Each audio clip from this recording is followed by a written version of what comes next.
Le Palais des Beaux-Arts de Lille présente le podcast Forêt magique. Une balade en forêt qui rend sensible à l'invisible.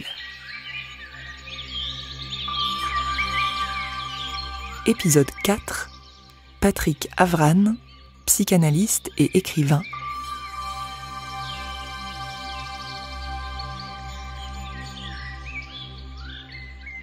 Perdons nos repères.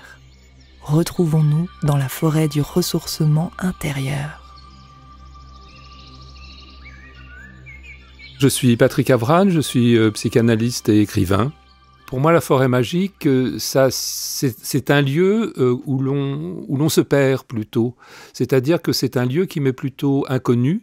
Je suis un homme des villes, même si je connais des forêts, si je vais souvent dans une région au cœur de l'Auvergne, la Haute-Loire, où il y a beaucoup de forêts.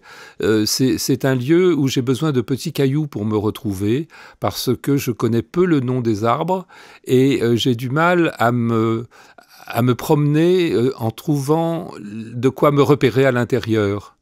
Donc la forêt magique, c'est aussi ça, c'est se laisser entraîner dans un lieu qu'on ne connaît pas nécessairement et duquel quand même on pense qu'on va pouvoir sortir un jour.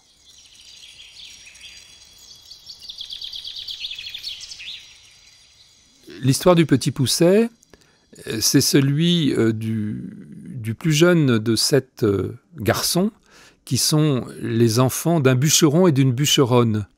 C'est-à-dire, et c'est important, les parents du Petit Pousset, ils connaissent la forêt. Ils travaillent dans la forêt. Et le Petit Pousset, comme vous le savez, il va être perdu par ses parents qui ne peuvent plus les nourrir, qui vont les emmener au plus profond de la forêt, et pour pouvoir retrouver son chemin et pas se perdre, parce que le Petit Pousset avait entendu que ses parents voulaient les perdre dans la forêt, il sème des petits cailloux tout le long du chemin, de façon à retrouver le chemin de la maison. Donc, une fois perdu dans la forêt, il suit les petits cailloux, il peut rentrer chez lui, et il retrouve ses parents qui sont très heureux de retrouver leurs enfants.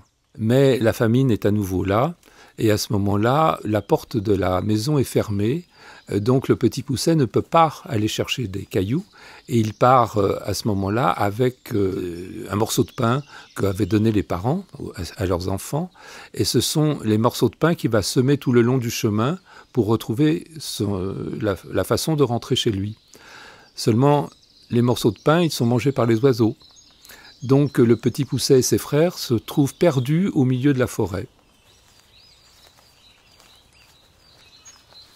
Charles Perrault nous raconte comment est cette forêt. Il nous dit que c'est une forêt fort épaisse où à 10 pas de distance on ne se voyait pas l'un l'autre.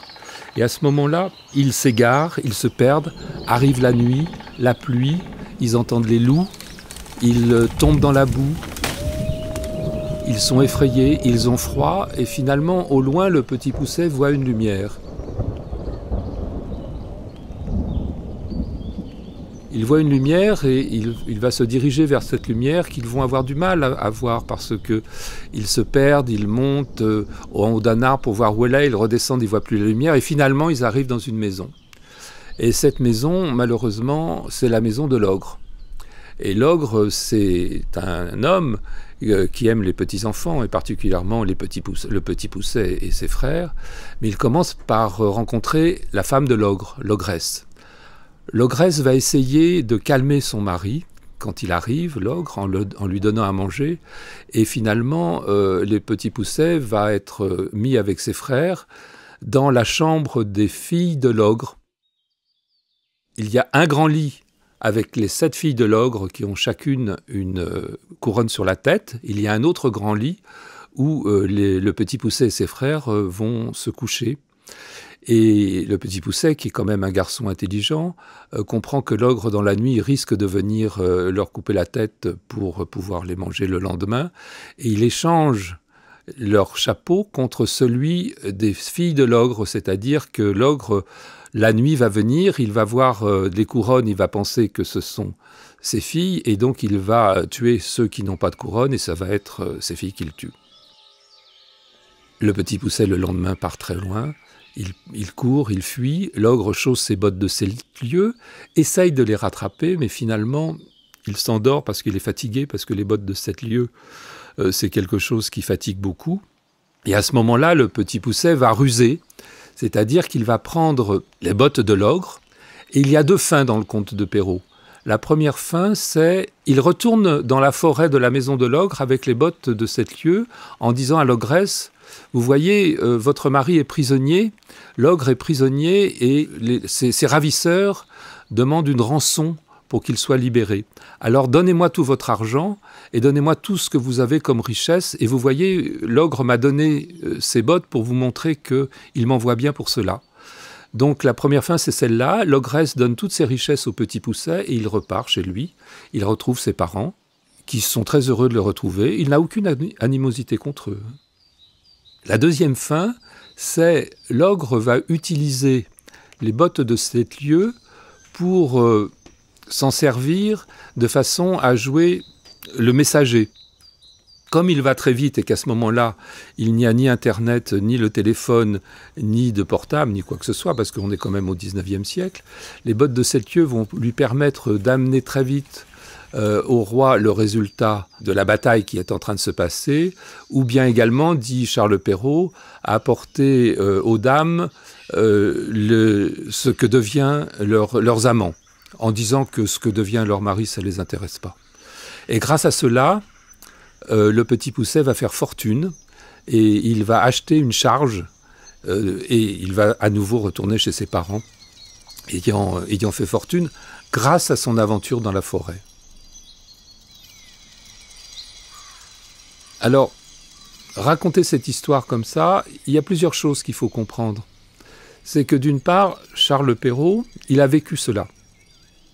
La forêt, c'était à son époque, c'est-à-dire celle de Louis XIV, Charles Perrault était un proche de Colbert.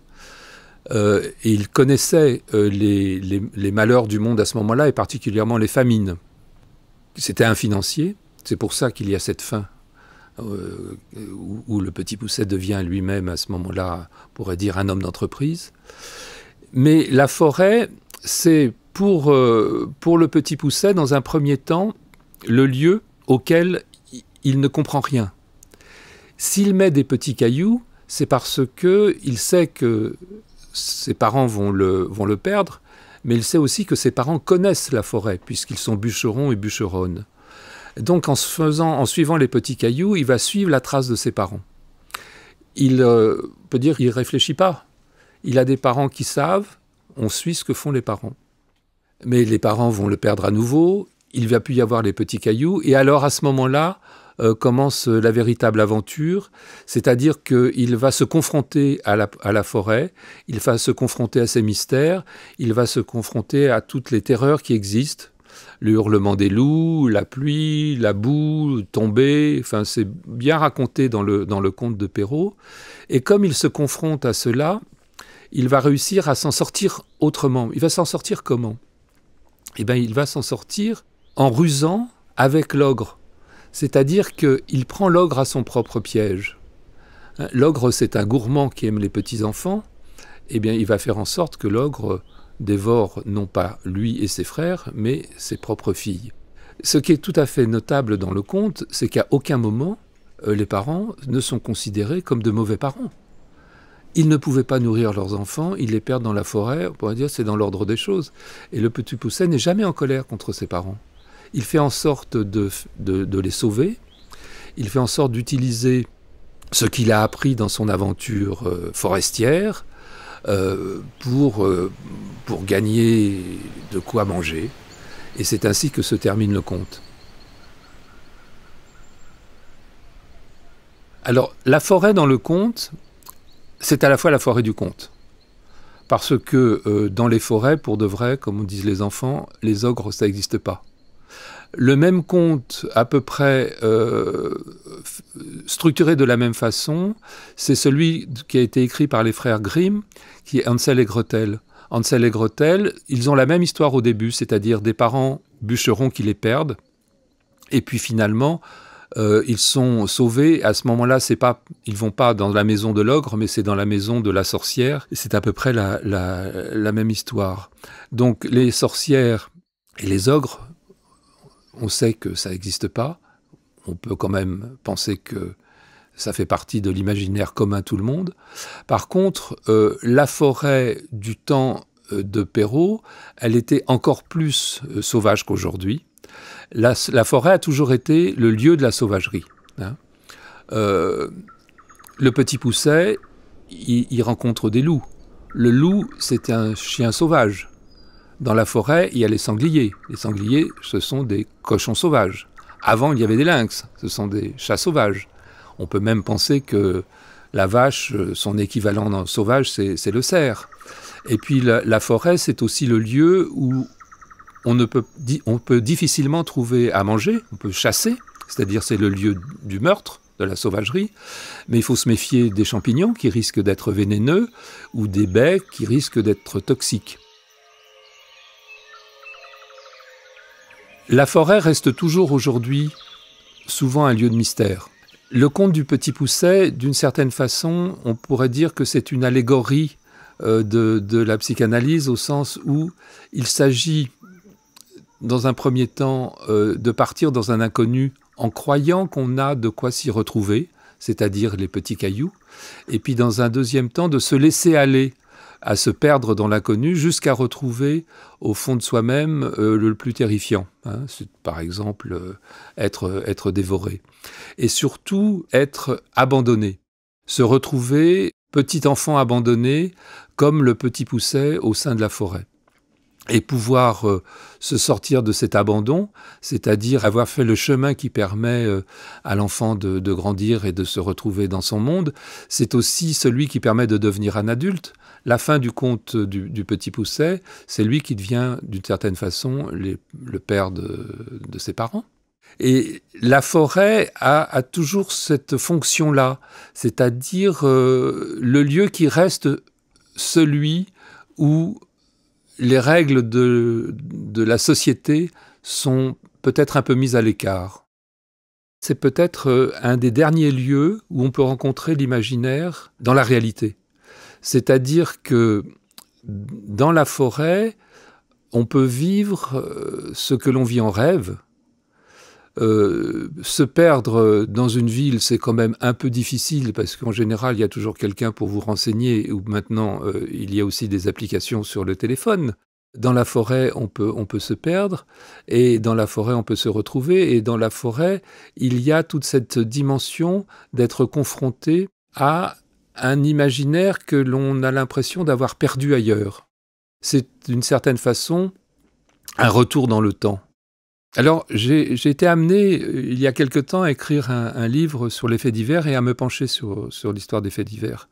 Il y a une particularité des faits divers, c'est que la forêt est souvent le lieu où on pense que va pouvoir se résoudre le mystère. C'est-à-dire que le fait divers, c'est quelque chose qui se passe dans un lieu généralement banal. C'est ce qui arrive à notre voisin qui pourrait arriver à notre frère, à nous-mêmes. Et c'est une catastrophe auquel on ne s'attend pas. Et qui donc est dans un lieu civilisé. Mais quand un corps a disparu, quand on cherche quelqu'un et qu'on ne le trouve pas, eh bien très souvent on va le chercher dans la forêt parce qu'on pense, et parfois pas à tort, que dans ce lieu sauvage, on va trouver la réponse à l'énigme.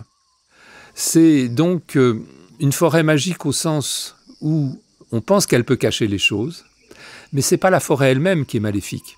C'est pas la forêt qui fait les crimes. C'est celui qui le fait qui pense que, comme elle est sauvage, on ne va pas aller s'y aventurer trop.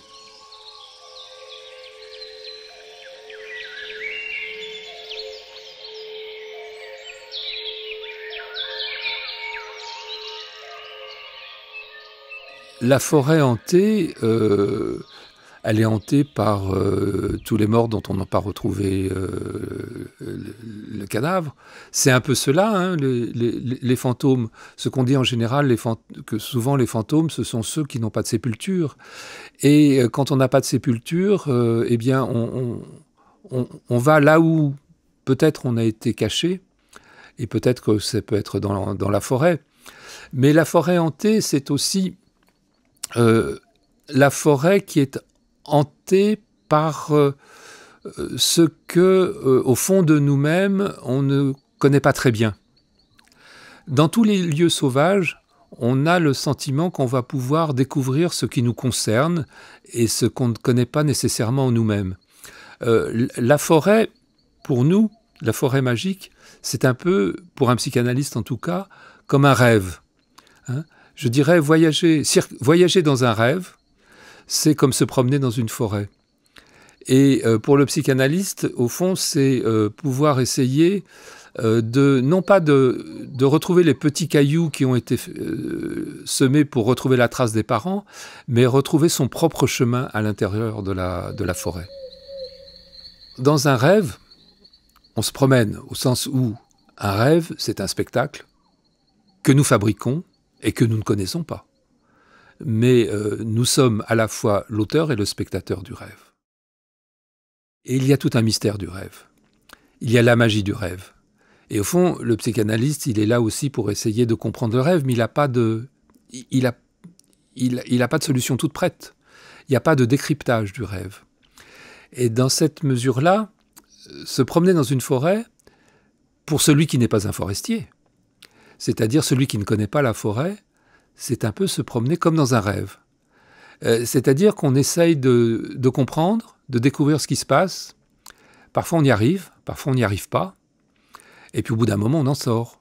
Parce qu'on ne vit pas dans la forêt, et puis on ne vit pas dans les rêves.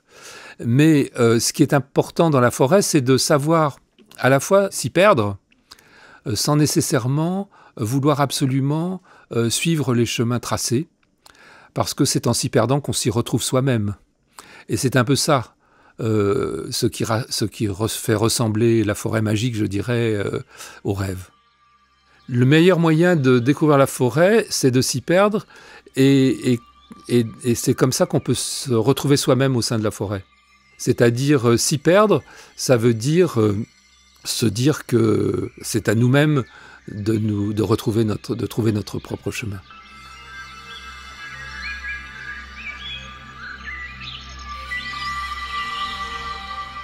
Le Palais des Beaux-Arts de Lille vous a présenté le podcast Forêt magique. Une balade en forêt qui rend sensible à l'invisible. Découvrez d'autres épisodes, la série continue.